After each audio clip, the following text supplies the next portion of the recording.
প্রিয় ভাই আমার, বন্ধু আমার, কে তোমারে বানাইলো? কেন বানাইলো? কেন আসলা পৃথিবীতে? কি করছো? এটাই কি উচিত ছিল কিনা? এতটুকু ভাবনা যদি না ভাবো, প্রিয় ভাই আমার, তো জিন্দেগি কি হলো? আর এতটুকু অনুভূতি যদি না জাগে দিলে, সারা দিনে এক ওয়াক্ত নামাজ পড়লাম না, তা আমি কিসের মুসলমান? দিন রাত আমি নারী ছাড়া, ছবি ছাড়া, নর্তকী ছাড়া, জিনা ব্যভিচারের দৃশ্য ছাড়া আমার জীবন চলে না, রাত কাটে না, আমি কিসের মুসলমান? 30 বছর যে সুদ খায়, এই হারামখোর কিসের মুসলমান? 30 বছর ধরে যে মিথ্যা বলে, প্রতিদিন ওজনে কম দেয়, কাস্টমারকে ঠকায়, প্রতিদিনও হারাম রোজগার করে, এই নাফরমান কিসের মুসলমান? 30 বছরেও কোনোদিন মনে পড়ে নাই যে তার আল্লাহ আছে? 30 বছরেও কোনোদিন কারো লাশ মৃত্যু দেখে নাই, কারো জানাজা পড়ে নাই, একটা বারো কলিজার মধ্যে কথা আসে নাই যে হায় এমন নীরব নিস্তব্ধ লাশ তো আমিও হয়ে যাব একদিন।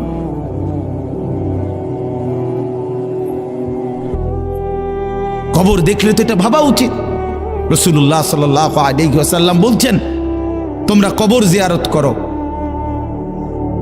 তোমাদের কবর জিয়ারত করলে 3টা জিনিস উপকার হবে, 3টা ফায়দা হবে। তুজাহিদু ফিদ দুনিয়া, দুনিয়ার প্রতি বিরাগ হবে, দুনিয়ার বিমুখতা আসবে, আখিরাতের ফিকির আসবে। ওয়া তুযাক্কিরুল আখিরা, আখিরাতের কথা স্মরণ পড়বে। ফাইন্না ফি জিয়ারাতিহা তাযকিরা, কবর জিয়ারতের মধ্যে তোমার নিজের জন্য তুমি উপদেশ লাভ করবে। রাসূলুল্লাহ সাল্লাল্লাহু আলাইহি ওয়াসাল্লাম বলেছেন 3টা লাভ। 1 নাম্বার, দুনিয়ার প্রতি বিমুখ হবে, আখিরাতের আগ্রহ বাড়বে। 2 নাম্বার, স্মরণ হবে, আর উপদেশ অর্জন হবে যে হায় এই মানুষটা আমার মতো হাঁটতো, ছুটতো, ফিরতো, ঘুরতো, কথা বলতো, জলজ্জান্ত আমাগো চাচা বড়া, আমার বাপ, আমার ভাই, উনি আমার চাচাতো ভাই, এ তো আমারই মতো দৌড়তো, ছুটতো, হাঁটতো, খাইতো, ঘুমাইতো, কিন্তু আজ সেই জ্বলন্ত মানুষটা এভাবে স্তব্ধ হয়ে গেল। পৃথিবীর কত মানুষ কত আওয়াজ করতেছে, বেচারা একটা শব্দও করে না। যে মানুষটা একটা মশার আওয়াজে ঘুম ভাঙ্গা যাইতো, আজ এত মানুষের চিৎকার চেঁচামেচি, এই লাশ কেন নড়ে না?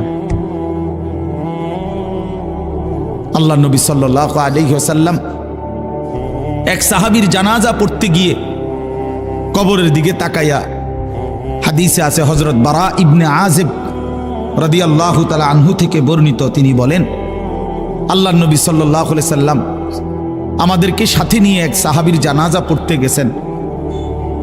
জানাজা পড়তে গিয়ে কবরের সামনে তাকায়া অনেকক্ষণ কাঁদছেন, খালি কবরের দিকে তাকায়া। আমরাও তার সাথে কাঁদলাম।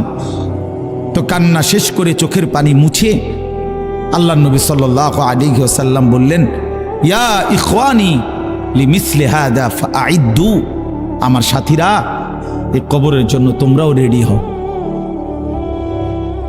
নবীজি বলছে আইদ্দু, কবরের জন্য তোমরাও প্রস্তুতি নাও।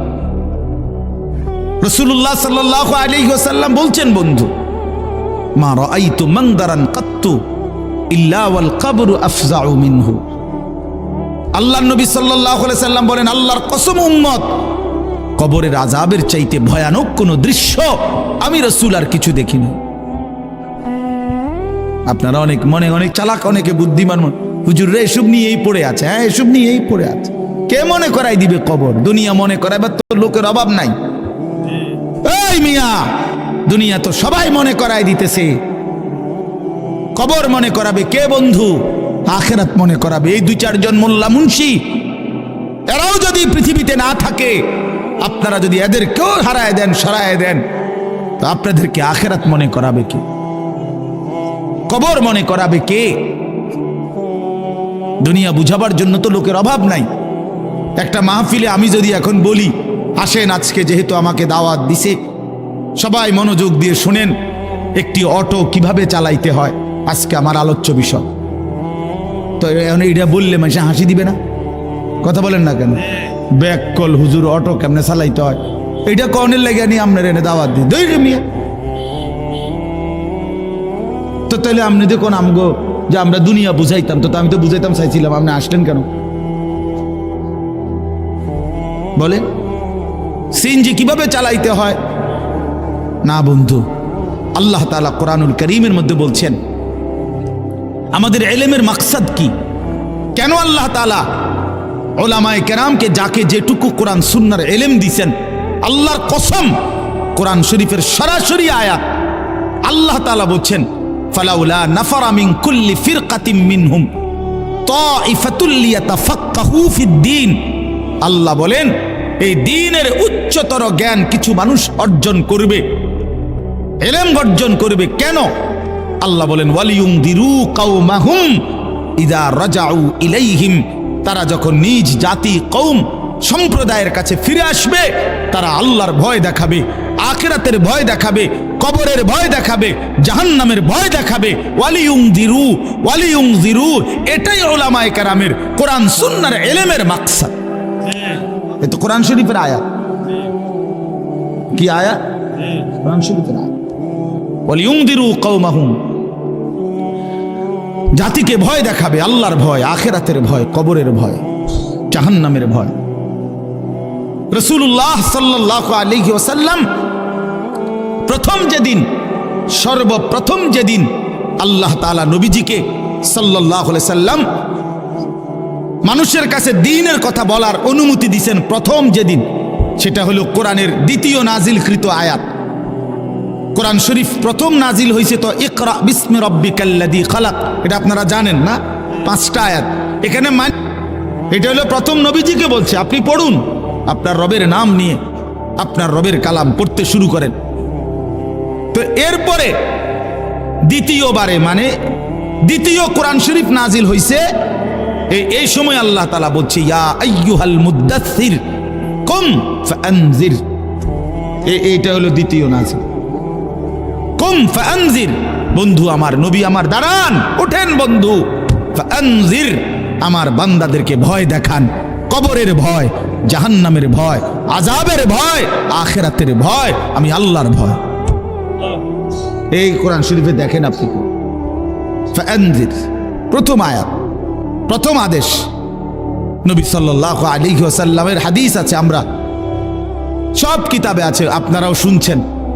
নবীজি সাল্লাল্লাহু আলাইহি সাল্লাম সর্বপ্রথম যেদিন মক্কার কুরাইশ নিজ কওমকে একটি পাহাড়ের টিলার উপরে সবাইরে ডাকছে, ডাইকা সবাইকে সর্বপ্রথম যেদিন কালেমার দাওয়াত দিছে, ইসলামের দাওয়াত প্রথম যেদিন পেশ করছে, সেদিন নবীজি এই কথা স্পষ্ট বলছে, একেবারে ওই হাদিস স্পষ্ট আছে, ইন্নী নাযীরুন লাকুম বাইনা ইয়াদাই আযাবুন শাদীদ, হে আমার জাতি, আমি তোমাদেরকে ভয় দেখাচ্ছি একটি ভয়ানক, কঠোর, অত্যন্ত মর্মান্তিক আযাবের, যেটা কবরের, জাহান্নামের, আখিরাতের। তোমরা সেই আযাব থেকে বাঁচার জন্য কুলু লা ইলাহা ইল্লাল্লাহ তুফলিহুন, সবাই আল্লাহর কালেমা পড়ো, লা ইলাহা ইল্লাল্লাহ পড়ো, তাহলে নিশ্চিত কামিয়াব হবে, ওই আযাব থেকে বেঁচে জান্নাতি হয়ে যাবে।